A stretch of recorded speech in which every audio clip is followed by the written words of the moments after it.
Coming off of an unprecedented 2022, what will 2023 look like?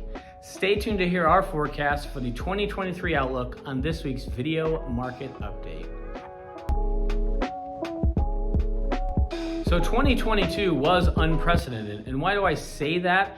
It's because by all available data, it was the worst year for stocks and bonds combined since the early 1800s.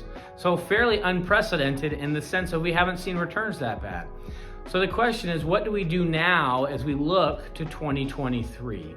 So there's a few things to know. One, there have been years following down years in the S&P where we followed that with another down year. It happened in the 1930s, it happened in the 1970s, and it happened in the early 2000s.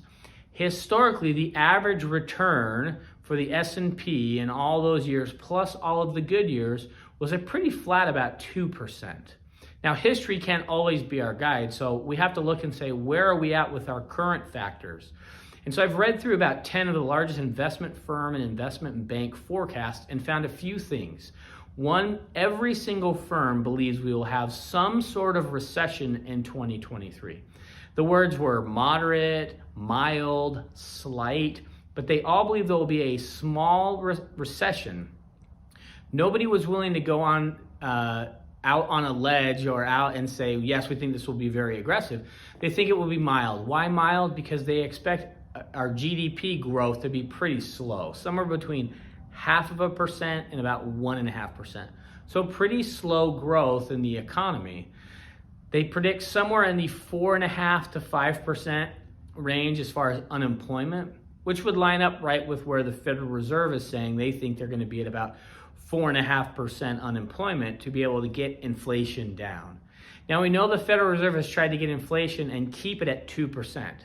Well, it seems like 3% is the new 2%. Why?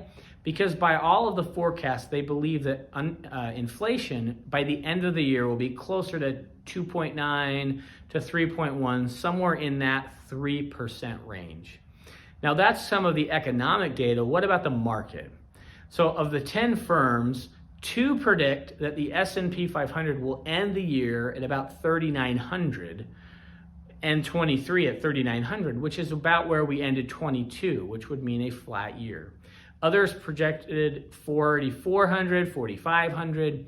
What I could find is most expect the returns to be somewhere in the 5 to 8% range. Now, if we get 5 to 8% on the S&P, that's not going to dig a lot of us out of where we ended 2022, but they say that we've got to start getting some sort of positive returns, right? The journey of a mile starts with one step. We've got to take positive steps in that direction.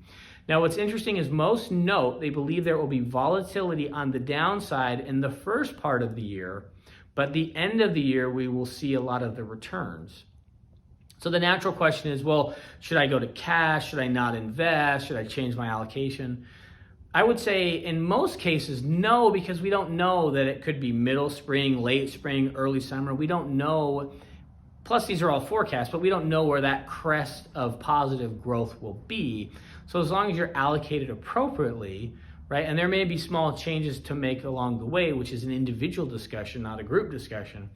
The other thing that we have to factor in is this is all based on assuming that the Federal Reserve raises interest rates at a more modest level. They don't do anything like these 75 basis point rates. This assumes we don't have any black swan events or any contagions. You know, last year, the year kind of started with Ukraine and Russia. That threw off the energy market. So a lot of this is based on everything being kind of normal. And if that's the case, you know, 2023 does have the potential to be a positive year in the market. And even if the economy slows, most of these large investment firms and banks believe that even if the economy isn't doing as well, the stock market should be paced above that. So just a quick forecast on 2023. I've got a couple more videos planned for the next few weeks that will talk a little bit more about some of these projections. If you have any questions on this or anything that you're hearing, let me know. If not, I hope you make it a great week.